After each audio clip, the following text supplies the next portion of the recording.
구독하기와 좋아하기 저의 큰 힘이 됩니다. 안녕하십니까. 1월 11일 목요일 러버드의 증시 토크입니다.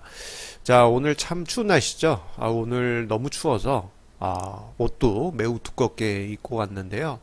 자, 추위가 계속 되다 보니까 서서히 적응되는 것 같습니다. 자, 오늘 증시 토크는요. 제목을 좀 독특하게 잡아봤습니다. 한국 증시가 숨겨왔던 본능, 그 본능이 무엇이냐? 세계 1위의 투기 본능입니다. 그 투기 본능이 봉인이 풀리고 있다라는 것을 주제로 오늘 증시 토크를 준비를 했습니다. 자, 지금 화면상에 오늘 증시 토크 글들이 나와 있는데요. 자, 여기 제목이 좀 특이하게 느껴지실 거예요. 세계 1위의 투기 본능? 우리나라가 그렇게 투기적이었나? 그렇게 의아하게 생각하실 수 있습니다. 자, 2010년대 이후 주식 투자 시작하신 분은 우리나라 증시가 좀 고요하지 않았나 그렇게 생각하실 수 있겠지만요. 그 이전까지만 하더라도 우리나라 증시는 세계 1위 수준의 투기적인 거래가 가득했던 그러한 나라였습니다. 자, 지금 증시 토크에서 몇 가지 예로 이제 언급을 드린 게요. 주가지수 등락률, 상승률이 세계 1위 기록하는 경우도 왕왕 있었고, 세계 1위의 거래량을 자랑하는 파생상품 거래량을 자랑을 하기도 했습니다.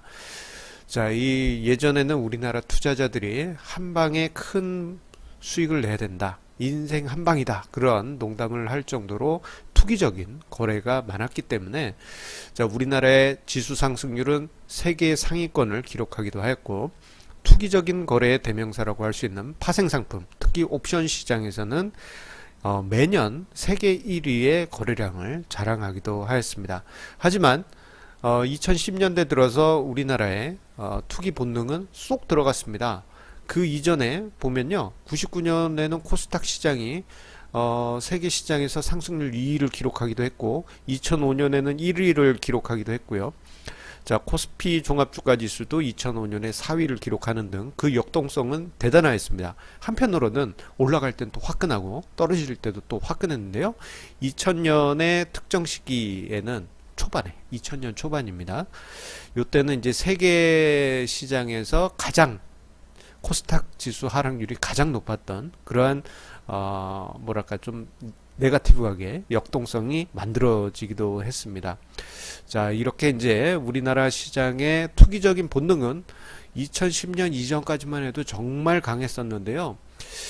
자, 그 결과 2000년대에는 정말 여러 가지 모습들이 주식시장에서 나타났습니다. 자, 2000년대 초중반에는 하이닉스에서 단기 투자, 스캘핑 투자들이 정말 많았는데요. 자, 거의 대부분의 투자자들이 이 하이닉스에 투자를 했었고, 요즘 암호화폐 시장 투자하는 것처럼 직장인들의 대다수가 하이닉스 가지고 단타뛰기를 했습니다. 단타뛰기입니다. 그때 당시에는 이제 조금씩 먹으면서 수익을 본다고요. 자, 그러다 보니까 전체 거래량의 전체 증시 거래량의 3분의 1을 하이닉스가 차지를 하기도 했었습니다. 이런 분위기 속에서 한국의 HTS가 세계에서 가장 좋은 HTS로 업그레이드 되는 순기능도 있었고요. 관련한 주식 투자 관련한 모바일 기술도 다른 어떤 국가보다도 앞서 나간 그런 모습을 보였습니다. 자, 그런데 2010년대 들어서요. 장기 박스권에 들어갔지 않습니까? 그러다 보니까 우리나라 투자자들이 자신의 투기적인 본능을 서서히 숨겨가기 시작합니다. 자, 그러면서 요렇게 바뀌었어요. 어느 순간부터는 투자자분들하고 얘기를 하다 보면은 은행이자보다 조금 높은 수익이면 만족한다 라는 얘기를 가장 많이 들었습니다. 그 이전만 해도 주식 투자에서 큰 부를 얻어야 된다, 한 방을 노려야 된다라는 그런 얘기가 많았는데 은행이자보다 조금 나은 정도, 기대 수익이 거의 한 10분의 1 수준으로 줄어드는 거죠. 그리고 가치 투자를 지향하거나 안전한 투자를 지향하는 투자자들이 크게 늘었습니다. 자, 그러면서 세계 1위의 투기 본능은 자취를 감추었습니다. 그러면서 많은 수의 투자자들이 합리적인 투자자로 변신을 했는데요. 여기에 보시면은 저는 물음표를 표시를 했죠. 과연 우리나라 사람들이 그 본능을 숨겨왔을까? 예. 점점 바뀌어가는 그런 느낌을 받기는 했습니다. 자, 그리고 이제 심지어 드라마에서는 이런 대사도 있었다 하죠. 우리 며느리는 착해서 주식 투자 같은 위험한 것은 안 해.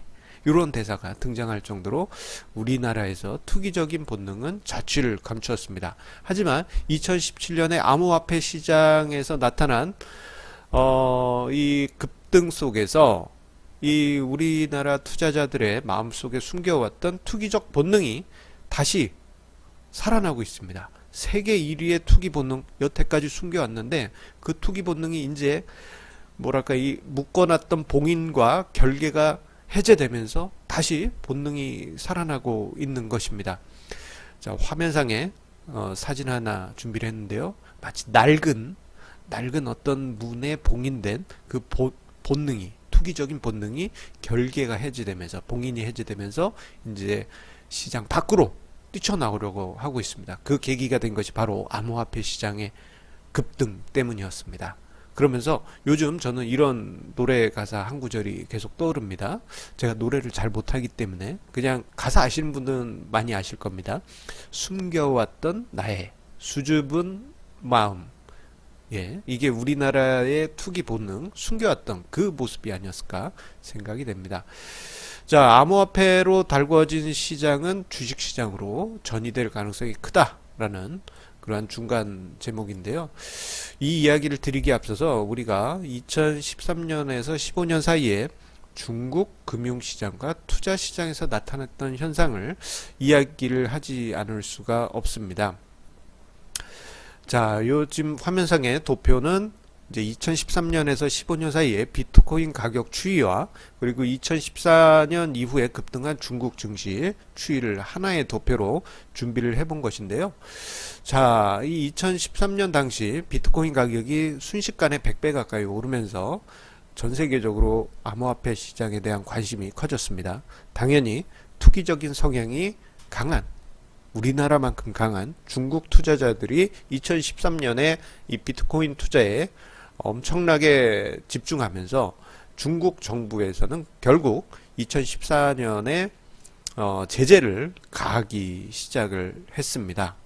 예, 거래를 전면 중단하면서 자, 이 최근 보면은 중국은 암호화폐 시장에서 변방으로 좀 밀려나가 있는 그러한 모습이죠. 자, 그런데요. 아이러니하게도 2014년 중반에 중국 정부에서 비트코인 거래에 대한 금지, 제재를 내린 이후에 2014년 중반 이후부터 해서 중국 증시가 폭등을 하기 시작합니다. 자, 그 시점에요. 중국 증시에서 호재도 또 있었어요. 2014년 후반부터 해서 후광퉁, 홍콩 증시와 중국 본토 증시의 거래가 이제 용이해지게 그렇게 이제 제도가 바뀌었었는데 그런 호재도 있었습니다만 제가 볼 때는 2013년에 비트코인 시장의 폭등을 경험한 중국인들이 투기 본능이 살아났고 그리고 기대 수익률이 높아지면서 중국 증시에 그 열기를 더했다라고 말씀드리고 싶습니다. 즉 그 당시 보게 되면요. 자, 뭐 그 이전까지만 해도 중국 증시 오래 기간 하락했습니다.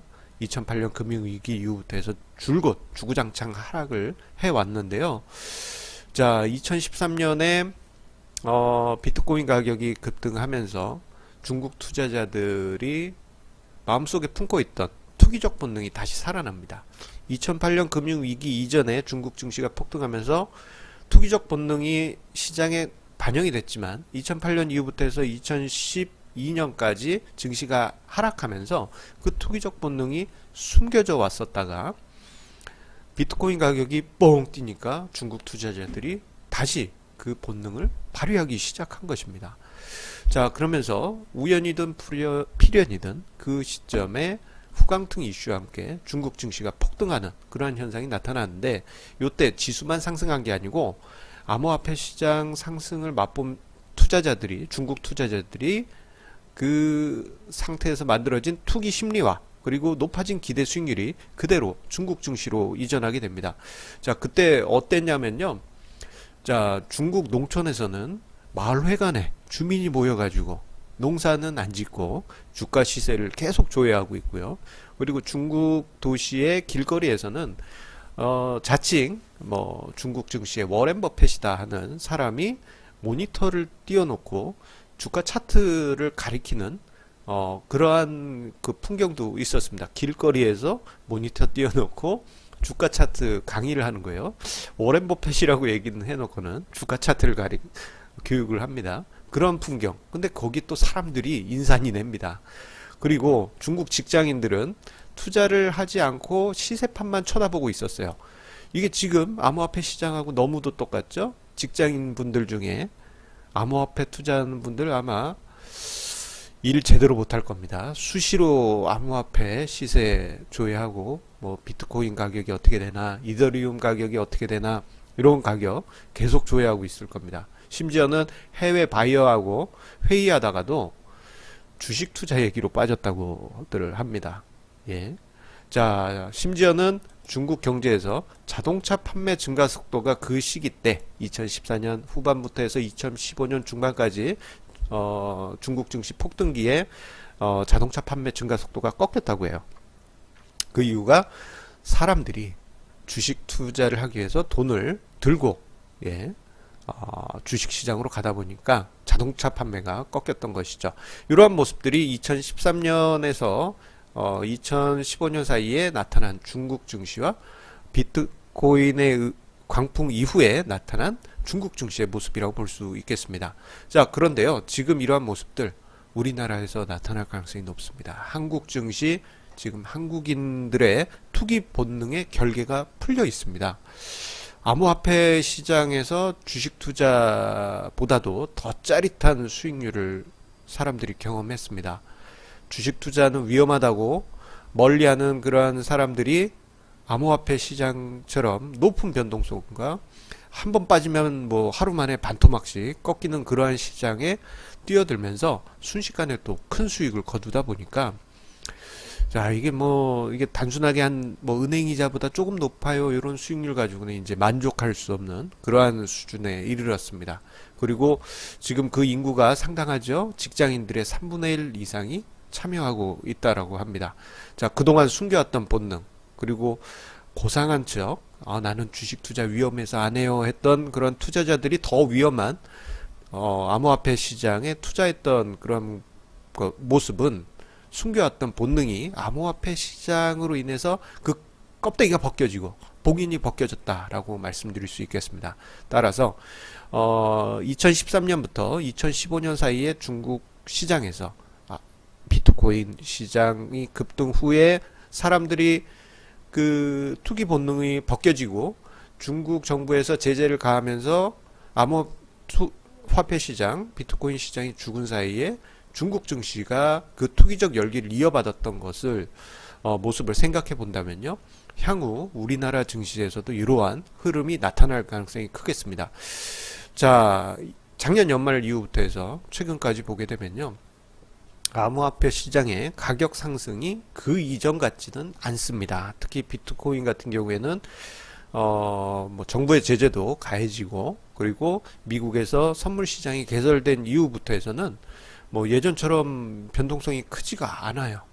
그리고 일부 조금씩 이제 문제가 이제 드러나고 있죠. 암호화폐 중에 소위 잡코인들 같은 경우에는 상장 폐지되면서 큰 낭패를 보는 투자자들도 점점 늘어나고 있기 때문에 이게 이제 폐해가 심각하다 하면서 정부에서 그 제재 강도를 점점 높여가고 있습니다.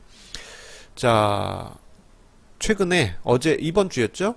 이번 주 같은 경우에 뭐 이제 암호화폐 거래소에 대해서 세무조사가 들어갔고, 그리고 도박시장 개설과 연루되어 있다라는 혐의로 경찰 조사가 있다는 뉴스가 있습니다. 이러한 제재, 마치 2014년 비트코인 중국 열풍 이후에 중국 정부의 제재가 가해지고 했던 그러한 모습과 많은 부분 유사하죠. 그리고 그 당시는 중국에서는 후광통 이슈, 그리고 지금은 오늘 발표됐죠. 코스닥 시장 활성화 이슈. 이러한 그림을 그려본다면요. 지금 암호화폐 시장 때문에 커지고 그리고 이로 인해서 투기적 본능을 숨겨왔는데 그 결계가 벗겨진 지금 우리나라 투자자들의 투자 심리, 요 열기가 어떻게 이동해 갈지 우리가 지금 위치에선 쉽게 상상해 볼 수 있겠습니다. 대신에 저는 이러한 투자 열기에 대해서는 좀 원치 않습니다. 왜냐하면은 그 열기가 그 불꽃이 터질 때는요 어디서 터질지 모르고 그리고 그 불꽃은 화려하긴 합니다만 너무 짧게 끝나기 때문입니다.